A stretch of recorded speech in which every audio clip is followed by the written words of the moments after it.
What's up guys, it's Brian here, and today I'm bringing you guys a review of the brand new LEGO Star Wars Ahsoka Tano's T-6 Jedi Shuttle. The set number is 75362, it contains 599 pieces, so just shy of 600, and retails for $80 US. That is expensive. Now, let us get into the build itself. Now, while the T-6 itself looks pretty good, I have to put emphasis on the fact that this thing is small. There is my hand, and there is the set. It is not nearly as large as I hoped it would be for an $80 set. Now, it does have some weight to it, but that's just because there's a lot of bulk in the middle that doesn't really amount to many play features. There are two little hatches you can open up, one to store lightsabers with that little slit right there, and then on the other side, you open it up and you store either more lightsabers or the little tool that Huyang has. It kind of comes out right there, and you put the wrench on there for Huyang. But there's a lot of wasted interior space in this thing. There's nothing that you can really do in the middle. And the cockpit does open up to a print and control panel down there, and you can fit one minifigure in there. Obviously, this cockpit should be much bigger, but this is a very downscaled version of the T6, and the interior should be much, much bigger too. But to keep this at 80 bucks, they obviously compromise with lots of the design as far as the size goes. Ahsoka does look pretty good in there, but you know, it's still very, very small. Now, the landing gear I actually like quite a bit because it's not really landing gear so much as it is balancing gear. And the landing gear, you wouldn't even really know it's there if you weren't, you know, playing with these flaps. And so, looking at this, it's a very good design. It's a very good looking ship. And then when you take out these little flaps, they act as the landing gear. Now, the biggest function of the set is the spinning function. You got to get the right grip for it so it doesn't hit your fingers, but once you get that grip, it is a very, very fun play feature. And obviously, if you have it like this, it's kind of in flight position. This is more of a landing position. And this is also technically supposed to be flight position, but this is the biggest con of the set. This backside looks horrible. In theory, it should be the exact same design as the front, which is done really, really well on the set with the use of some stickers as well as lots of dark red accents. But they didn't do anything for the bottom. Now, is this really that big of an issue? Now, obviously, for accuracy's sake, this side should definitely be the same design as the front, as the top design. However, for most of us adult collectors, let's be real. This set is going to live on a shelf, and it does fit perfectly into these little 12 by 12 cube shelves that I got from Target. And I just put it on a little Ziploc container to act as the stand. And let's be honest, this is how it's gonna be on display. Most of the time, I'm not gonna see the bottom of it, so as much as it does bother me, especially when you're playing with the set, for the most part, you're gonna build it and you're gonna display it, if I know most of my viewers personally. But it is definitely a big deterrent from the set. I do understand that it looks really bad, but is it that big of an issue to people who will build and display the model? Maybe not particularly.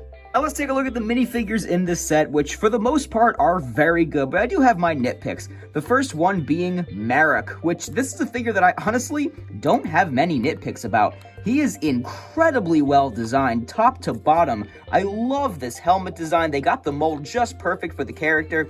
I love the gunmetal gray going throughout the torso and legs, as well as the little rust marks that you can see going throughout his armor. He's obviously got his Inquisitor lightsaber, double-bladed, oh my gosh, and more rust marks on the back. He has no face underneath his helmet, which, no spoilers, but doesn't matter, actually. But yeah, this is honestly, objectively, probably the best made figure in this set. I have my nitpicks with the other ones that I'll get to momentarily. And next up, we've got our favorite sassy boy, Huyang. Now, this, for what it is, this is a very well-made minifigure. I like the details that are present. The printed backpack is very nice as a 1x1 tile, and the prints throughout him, very, very good. The helmet mold in particular is excellent. They absolutely nailed this head. I think I said helmet. They nailed this head mold for Huyang. However, couple of gripes. One, he probably should have been a droid. Giving him a full minifigure body is a little weird. Now, we've seen him in action in the show a little bit, so I don't mind the minifigure body too much anymore. But, I mean, Homeboy should have been gray. He's clearly like a shiny silver in the Ahsoka show. So they got the color totally wrong. I know they were probably going off of concept art and Clone Wars stuff, but man, this it's not accurate. The color's wrong. But that being said, it is still a very, very well done figure for what it is. And now we've got the main character, Ahsoka. The most highly anticipated minifigure of this set is the Ahsoka from the Mandoverse. And objectively speaking, this is the best Ahsoka they've ever done. The gunmetal gray torso and legs are awesome. I love the details throughout. The headpiece for the Montrals and Leku are absolutely perfect. The perfect size, proportions, printing, everything on this thing is great. Now, I do have a couple of nitpicks. One, the arm design. I love the arm printing. I love that Ahsoka's getting arm printing. However, this probably should have been a dual molded arm because it looks a little weird from the front. So if it was orange on the top and like a gray or a dark blue on the bottom, that would make this figure absolutely perfect, but that's just my little nitpick. Additionally, the opacity on the back is not very strong. The orange should really match the orange color of her arms and head, but it really doesn't for her shoulder blades. You can see her alternate face down there as well. 2 clear lightsabers, not new pieces. They've been on Bricklink for a while, just a lot of people don't really think to look there. But yeah, seriously, this is the best version of Ahsoka that they've ever done. And lastly, we've got Sabine. This is a figure that I really want to love, but it falls short in one key area, and that is the arms. This figure has excellent designs. I love all of the colors in her torso and legs, and the printing work is phenomenal, going all around, and the double-sided face, very good for Sabine. The purple hairpiece is a perfect choice, but this figure needs arm printing so badly. It's sad to look at this figure and see a lack of Sabine color. Sabine is just so colorful, and they didn't give her enough color on her arms in particular. Now, my other big con with this figure is the helmet. It's very dark for Sabine. I don't know, I think that this camera's actually doing it some justice here, but it should be brighter. I feel like the opacity of the prints on the helmet are not strong enough. These colors should be more bold for Sabine, because when you look at her like from afar, at this minifigure from afar, she just kind of looks like the Mandalorian. Like, this doesn't really scream Sabine to me as much as I wanted it to. Now, here's my very simple, purest upgrade for Sabine. It's not perfect by any means, and this is not what you think it is of swapping the arms for the printed Mando arms. I'm swapping out these arms for the colors of her shoulder blades in canon. Not her shoulder blades, her shoulder pads in canon. And one of them is having a sand blue arm, the other one is a dark red arm. If I get that on right, there we go. And I also gave her some dark brown hands to fit her gloves better. This is not a perfect upgrade by any means, but I do think it gives Sabine a better splash of color, because Sabine is just so colorful, and this figure just isn't.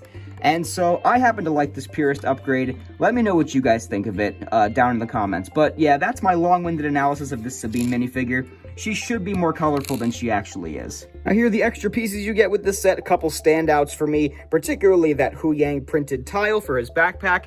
And there is the spent sticker sheet. Only 6 stickers total in the set. So let me first start out my final thoughts by saying I like this set. I wouldn't have bought this set if I didn't like it. I don't buy sets that I don't like. But I really want to love this set, but there's just a couple things that are really holding me back. I think some of the minifigure inaccuracies aren't great, like Hu Yang's color being totally wrong. Still a great figure though, and Sabine having a lack of detailing on her arms.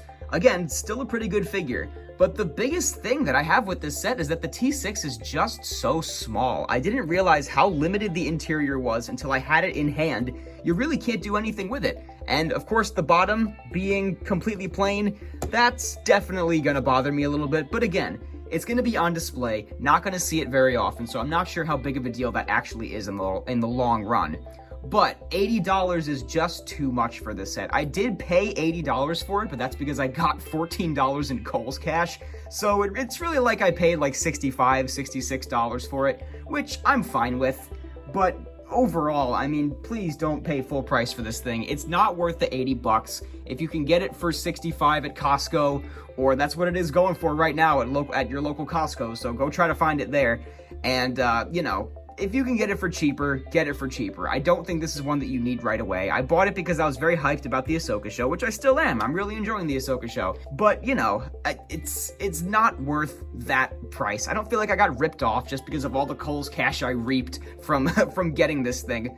But if I paid 80 bucks and got it from Lego and got a minuscule amount of VIP insider points, yeah, I wouldn't have felt as good about my purchase. But overall, it's not bad, but it's not great. I wish it was better, but it's not a bad thing. Get it when it goes on sale if you're into it. But that's going to just about do it for my review and my thoughts. Give this video a big thumbs up if you enjoyed. Leave me a comment down below, and be sure to go ahead and subscribe if you haven't. Thanks again for watching, guys. This has been Brian from Watermelon Studios. Peace out, guys.